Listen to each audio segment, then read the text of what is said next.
한국의 고대 유물 중 특히 고대 와당 종류의 BC 450년경에 이미 사라지고 없는 고대 히브리어가 적혀 있다는 것은 솔직히 납득이 어려웠다.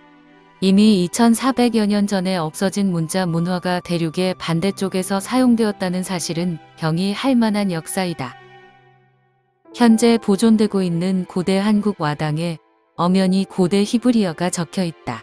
그것도 원형 그대로. 글자의 내용은 대단히 종교적인 동시에 암시적이며 교훈적이다. 현재 국립박물관 소장품 유물번호 215호와 이웃지 이사호 소장 고대 한국 와당에서 발견되고 있다.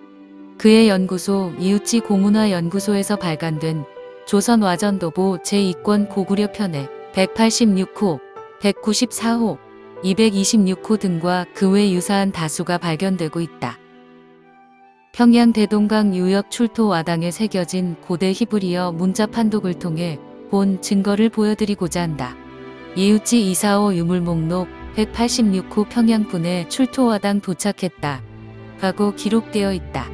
평양 대동강 출토 고대 와당에 BC 450년경 이미 사라지고 없는 고대 히브리어가 원형 그대로 표현되어 있다.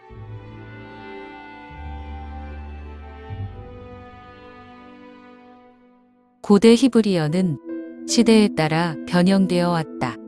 따라서 알파베트 하나의 고유한 형태보다는 좀 더 진보된 것과 보다 초기적인 것들의 시대와 장소에 따라 약간씩 그 모양이 다른 것도 있다. 지금 대동강 유역에서 발견된 가장 오래된 와당의 고대 히브리어도 약간 발전된 것도 있고 이스라엘에서 출토된 문자 유적에서와 같이 그렇게 변하지 않은 알파베트의 원형 그대로 표현되었다.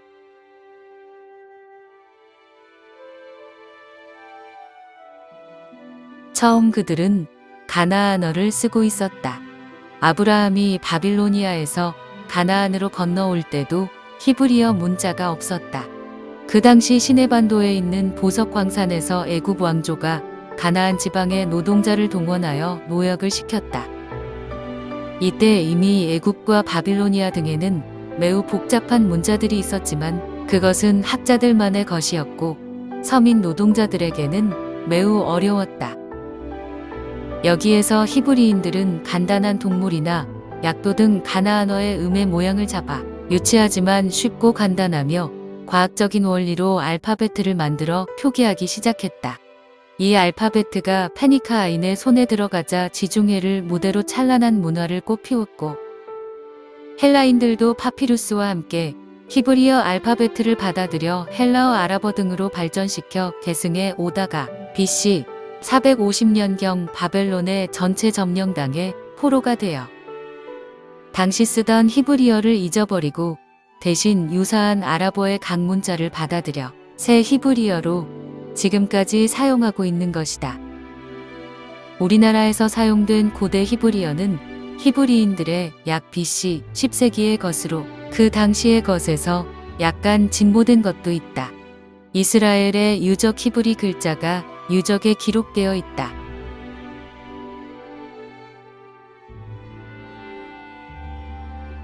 특이한 것은 이 히브리어는 다른 민족들이 받아들이면 나름대로 소화하여 다른 문자들로 발전시켜 버렸으며 더욱이 이 고대 히브리어는 자신들마저 바꾸어 버린다.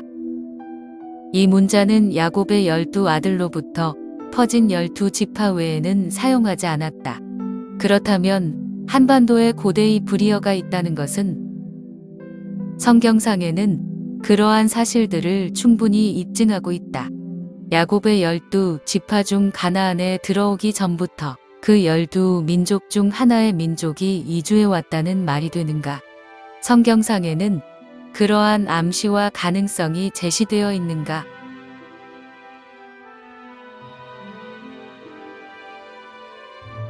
신명기 33장 22절과 창세기 49장 16절에 바로 심판권자가 출현할 단지파에 해당된다.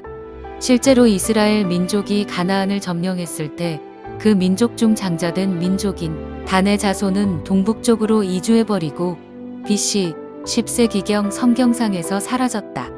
고대 히브리어는 야곱의 12아들로부터 비롯된 자손에게 전수되었다.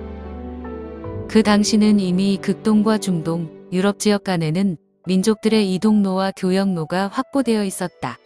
세계 문화사에 나오는 고대 농경 문화 전례로 또는 대초원길 등은 천산불로를 따라 중가리아 분지, 알타이 산맥을 넘어 동으로 이어져 대륙이 횡단되었다.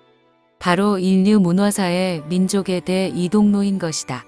그 길을 따라 단이라는 이름을 가진 민족이 이동했던 것이다.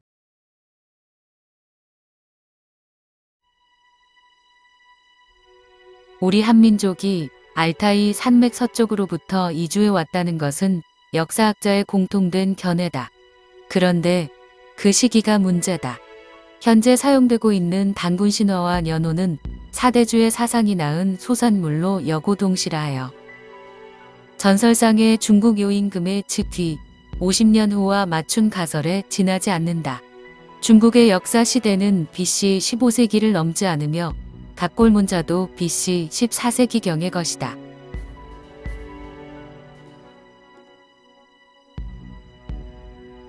이 말은 원래 성씨가 한이 아니라 고대 우리나라에서 쓰던 천간을 의미하는 것인데 이것은 제사와 통치권, 즉 재정일치권을 겸한 족장왕을 의미하는 것이다.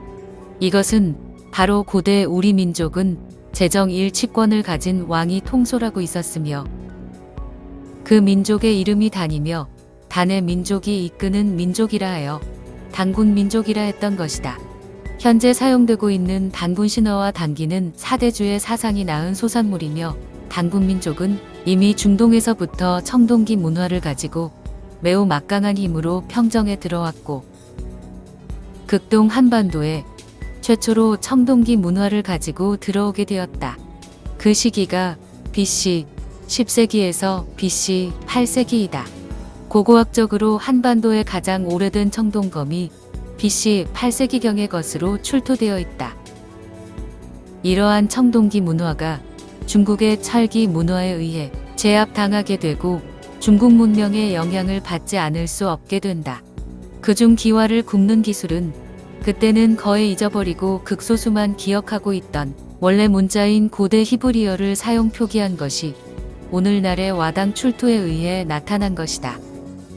그러므로 한민족은 성경상의 하나님의 집계 혈통, 즉 천손이며 더욱이 증빙 자료들이 있지만 특히 성경의 선민인 히브리 민족과 종교의식, 생활습관, 골상 등 더욱이 언어까지 동일하다는 것은 세계사적으로 경이할 일이다.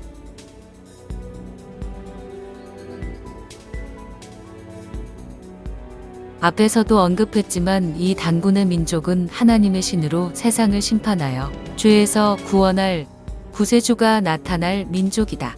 성경에도 이러한 능력자가 나타날 지역을 이사야 41장에 명백히 표기되어 있고 인류의 유수한 석학 예언가들이 극동 한반도에서 인류를 구원할 능력자의 출현을 논했다.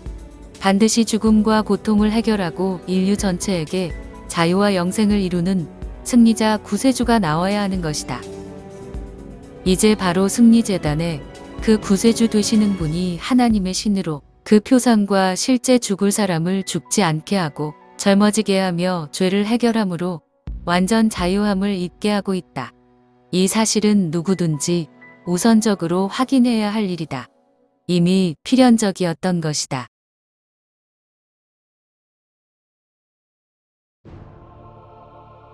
우리 민족의 상고사에 대한 학계의 의견이 분분한 이때 우리 한민족은 어떠한 환웅이나 환인의 자손이 아니요 성경의 이스라엘의 야곱의 본처의 장손인 단의 후손이라는 사실을 역설하셔서 학계, 종교계 및 세인들에게 기존 인식의 틀을 벗어나는 사고 전환의 커다란 방향점을 제시하신 승리재단의 조희성 선생의 말씀은 유리 민족의 시원이라는 내용을 근간으로 하여 회보에 상세하게 게재한 바 있다.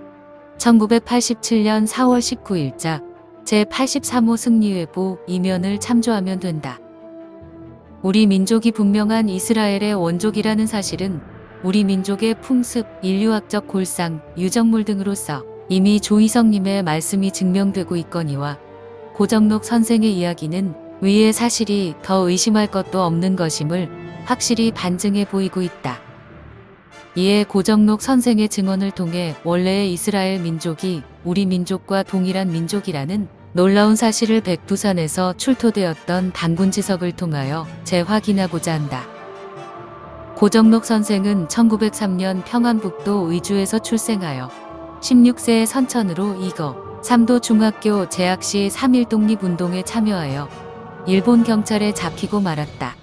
모진 고문과 구타로 말미암아 정신 이상으로 판명되어 재판 불가로 석방되었다. 그 후 5년여간을 압록강하고 외딴섬에서 요양한 후에야 정신을 회복하였다.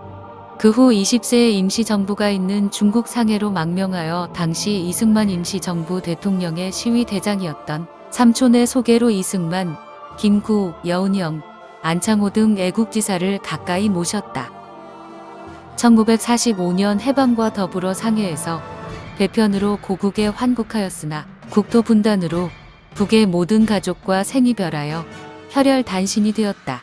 더욱이 6.25 동란시 북의 가족들은 공산당에 의해 몰살되고 선치는 교회 장로, 지방유지, 학자 자본가라 하여 공개 총살을 당하셨다 한다.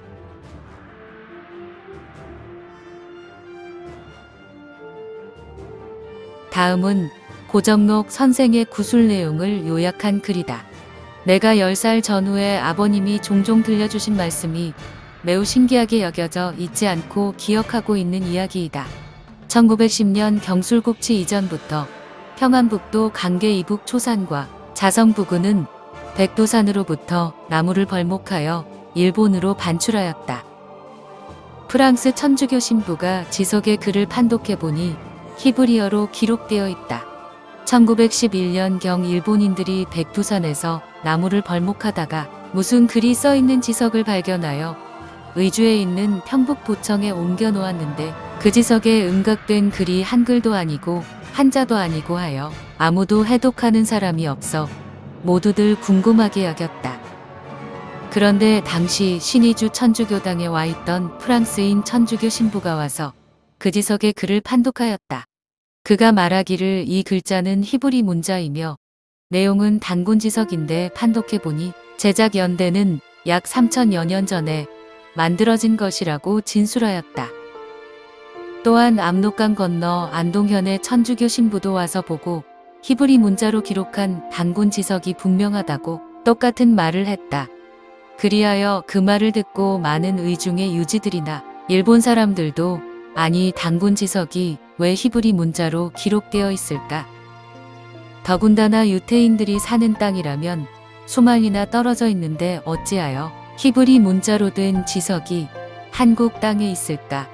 하여 몹시 의아하게 생각하게 되었고 그래서 일부의 노인들은 우리의 단군 할아버지는 하늘에서 내려오신 신선이기 때문에 모르는 글이 없으므로 그렇게 파놓았을 것이라고 말했다.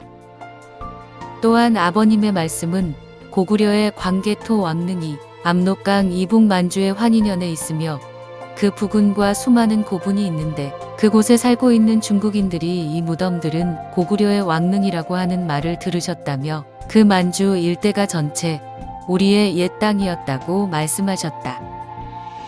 참으로 놀라운 것은 한국인이 유태민족의 골상을 하고 있는 것이다.